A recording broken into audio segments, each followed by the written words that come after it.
Hi friends, ఈరోజు మనం ఎంతో రుచికరమైన డబల్ కమ్ మిఠా తయారు చేయబోతున్నాం. ముందుగా నేను ఒక బ్రౌన్ బ్రెడ్ ప్యాకెట్ తీసుకున్నాను ఫ్రెండ్స్.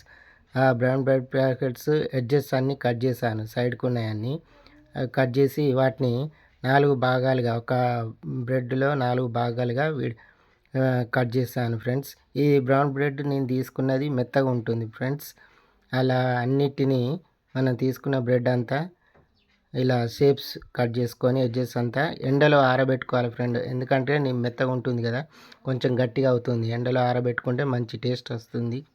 ఆ తర్వాత బాదం పప్పు, జీడిపప్పు, పిస్తా పప్పు వీటిని కొంచెం నెయ్యిలో దోరగా వేయించాలి ఫ్రెండ్స్. మనం వేయించే ముందు మనం సిమ్లో పెట్టుకోవాలి గ్యాస్ అనేది. అప్పుడైతే టేస్ట్గా వస్తాయి.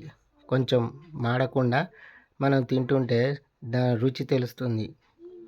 అలా తీసుకున్న దాన్ని పక్కకు పెట్టుకొని మనం కట్ చేసుకున్న ఎండలో ఆరబెట్టిన దాన్ని తీసుకొని కడాయి పెట్టుకొని ఆయిల్లో డీప్ ఫ్రై చేసుకోవాలి ఫ్రెండ్స్. సిమ్లో పెట్టుకొని చేసుకోవాలి ఎప్పుడైనా. బాగా హై ఫ్లేమ్లో పెట్టుకుంటే మాడిపోతాయి, మంచిగా ఉండదు.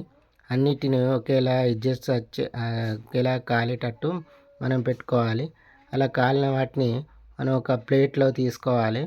ఒక ఆయిల్ తర్వాత ఒక ఆయిల్ తీసుకొని అలా పక్కకు పెట్టుకోవాలి. ఆ తర్వాత మనం ఏం చేస్తామంటే ఒక 3 గ్లాసుల చక్కెర తీసుకున్నాను ఫ్రెండ్స్.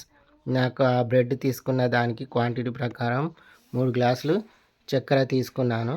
ఆ చక్కెరను ఒక సమపాలల్లో చక్కెర మునిగేంత వరకు కొన్ని వాటర్ పోసుకున్నాను ఫ్రెండ్స్. పూర్తి బాగా పోయకూడదు, పోస్తే అంత టేస్ట్ రాదు. ఆ పాకం చక్కెర మునిగేంత వరకు పోసుకొని దాన్ని కలుపుతూ ఉండాలి ఫ్రెండ్స్. అలా కలుపుతూ ఉంటే చక్కెర అంతా కరిగిపోతుంది. ఆ తర్వాత నేను కొంచెం అందులో ఒక ఫుడ్ కలర్ యాడ్ చేశాను. అది టేస్ట్ పరంగా, కలర్ పరంగా మంచిగా ఉంటుంది ఫ్రెండ్స్. వేసుకుంటే వేసుకోండి, లేదంటే స్కిప్ చేయండి. దాన్ని మనం కలుపుకోవాలి ఫ్రెండ్స్. అది కొంచెం గట్టి పాకం రాకముందే మనం తీసుకున్న బ్రెడ్ను అందులో వేసుకోవాలి ఫ్రెండ్స్. అలా వేసుకొని మనం దాన్ని కలుపుకోవాలి ఫ్రెండ్స్. అలా కలుపుకుంటుంటే అన్నిటికీ మనం తయారు చేసిన పాకంలో సమానంగా అంటుకుంటుంది. అప్పుడు అన్నిటికీ ఒకేలాగా టేస్ట్ వస్తుంది. అంతా సూపర్గా ఉంటుంది. అలా చేస్తూ ఉడకబెట్టుకోవాలి ఫ్రెండ్స్. అలా కలుపుతూనే ఉండాలి. అయితే ఇందులో మనం పచ్చి కోవా కూడా వేసుకోవచ్చు, కానీ ఇప్పుడు మన దగ్గర లేదు కాబట్టి కోవా వేయట్లేదు ఫ్రెండ్స్. దాన్ని అలా కలుపుతూనే ఉంటున్నాను. కొంచెం దగ్గర పడ్డాక ఒక 200 ml పాలు తీసుకున్నాను ఫ్రెండ్స్. ఆ పాలను యాడ్ చేశాను.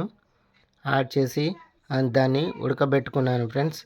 అలానే ఒక 50 మిల్లీగ్రాముల నెయ్యి తీసుకున్నాను. ఆ నెయ్యిని అందులో వేసి కలుపుతూనే ఉన్నాను. అలా కలుపుతూనే ఉండాలి ఫ్రెండ్స్. అలా కలుపుతుంటే నెయ్యి అనేది మనం తీసుకున్న పాలు అనేటివి అన్నీ బ్రెడ్కు సరిపోయేటట్టు ఓకే అవుతుంది, పట్టుకుంటాయి ఫ్రెండ్స్. అంతే ఫ్రెండ్స్, సింపుల్గా అయిపోతుంది. మనం తయారు చేసిన డబుల్ కమ్ మిఠా రెడీ. ఎంతో చూసారా ఫ్రెండ్స్ ఎలా ఉందో? టేస్టీగా ఉంది. నాకైతే